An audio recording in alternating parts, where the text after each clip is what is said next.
মাইয়ারে তোর কলসির ভেতর কি খাঁটি গরুর দুধ বেচতে এনেছি।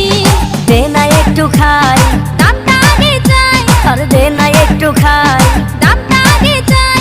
তোদের মতো ভিড় খাওয়াদের চেনে রেখেছি।